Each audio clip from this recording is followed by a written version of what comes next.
When my office was in Ikeja, Computer Village precisely, there is this woman that comes, or rather, she opens around between 3 and 4 p.m. This woman cooks multiple kind of foods, rice, beans, but there's something about her. She also prepares Nkwobi. And whenever you eat this Nkwobi, you'll be like, this is the best I've eaten. One day I approached this woman, ma, please, I do cook for people. That was what I told her. And of course, I cook for people. If you want anything, you can always contact me. I make Nkwobi, but this Nkwobi is extraordinary. So I approached her that, ma, please, I make food for people. I've making Nkwobi, but there is something about your Nkwobi. Can you please tell me the secret, ma? I won't let any other person know about it. They say recipe is secret. Recipe is secret, in case you don't know.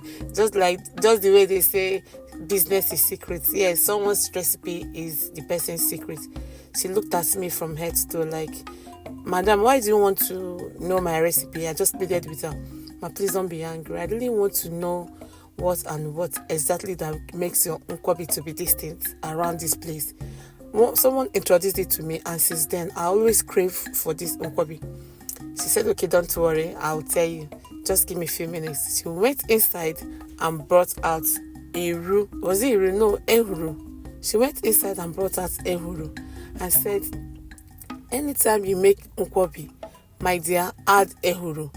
Ehuru is native, or let me say local nutmeg that is predominant in Nigeria and in Africa. Yes, many people call it different names, and many cultures use it for different things. In my own village, we use it to make abacha, we use it to make Nkwobi, we use it to make oba. But practically not everybody knows about this ehuru, and not everybody even try to eat it. But if you use this ehuru or native nutmeg to cook anything you want to cook, when I do eat that Nkwobi, I will be like, are you sure there is no ehuru in this thing? I will just screw and pass. Like, I will just mind my business and eat, but until I asked her and she told me. So here are the ingredients I'll be using. I added ehuru. This is crayfish, and this is the ehuru, the black one with seasoning and salt. This is onions and red oil. I used ungo to do this. Some people use potage, but no, I used my own homemade ungo. I have a video where I showed how to make ungo from palm fruit head and plantain peels. Don't forget to click the link above to learn that one. You can actually do it from anywhere you are, as long as you can lay your hands on isiaku, that's palm fruit head. So guys, I made the Nkwobi and it came out so nice, exactly like the woman's own. I was wowed. I said, this is it. Do you know everybody ate this Nkwobi? And since then, if I want my husband to come back, like, I'll say, Nna, come back, I'll be making Nkwobi for you. He said, are you sure? Are you sure? When he travels, I ask him, what will he eat when he come back? He said, that Nkwobi won't be a bad idea. Guys, I captured him with this Nkwobi. Try this and thank me later. Have you ever tried using ehuru? Or do you have any distinct spice you use for your Nkwobi or your native food? I mean, it's so sweet, it's so nice that everybody literally wants another one. So this is me. I cooked my goat meat till it's tender, because my oba, the oil bean, is frozen. So I added it when the goat meat was done, so it can defrost and also cook a bit, because I'm not the one that processed it. I got it from the store, Then I went in with my red oil on a clean pan. You can use your mortar and pestle to do this. You can use anything to do it, as long as it enables the red oil and the ungo, which is local potash water, to combine properly. So you go ahead to mix until it turns very yellowish like this. That is to say, the ungo and the red oil have married themselves properly. This is me introducing more ungo water. Why taking this ungo water or potash water?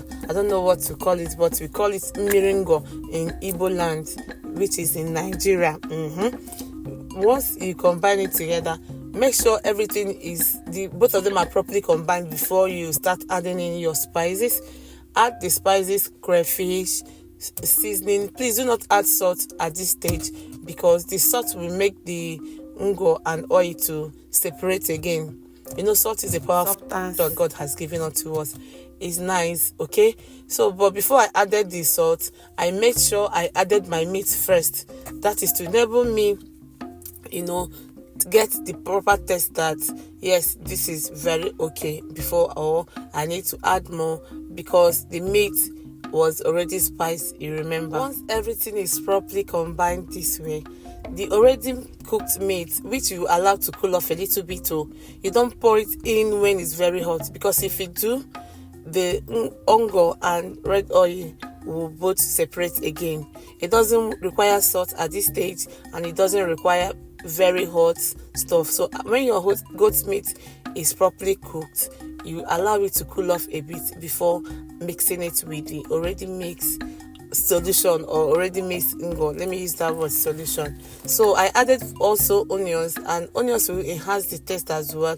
You can see this is me adding just very little salt, because I was very ready to add the isewu, that's the goat's meat that I already boiled. Do you understand? So you go ahead and transfer the nkwobi into the mixture, and guys, that is it. Combine very well, start to combine very well, and your nkwobi is ready. It's not rocket science, as you can see. You can make nkwobi from anywhere you are, just with your isewu. Do you know I added cow skin, which we call pomo in Nigeria, just to make the meat to be more, because most times if you go out there, you see them adding pomo to the isewu, just that it may come up in quantity, especially when there are much people trying to eat from your pot. This is otazi. Otazi is this bitter leaf that is not bitter leaf, it's a leaf that is bitter in nature. This leaf will help to calm the sweetness of both seasoning cube and the salt, and also it helps to regulate the sugar level. Okay, this is me now dishing it out for my odogu, and then for you, one for you, one for me. Get your spoon, get your fork, let's eat together, guys. This is very yummy. Please, if you're watching to this point, don't forget to comment, like, and share. Drop a comment for me, and also like this video so it can get more audience. Thank you for watching, and I love you. Don't forget that. And also remember that you don't have to play with yourself. Take care of your body. That is the only place you have to live in. I enjoyed my nkwobi, and I hope you enjoy yours too. Odogu enjoyed his own, and this is him bringing it down with some bottles of chilled drink. Imagine. Guys, enjoy yourself, and see you in my next video. Bye.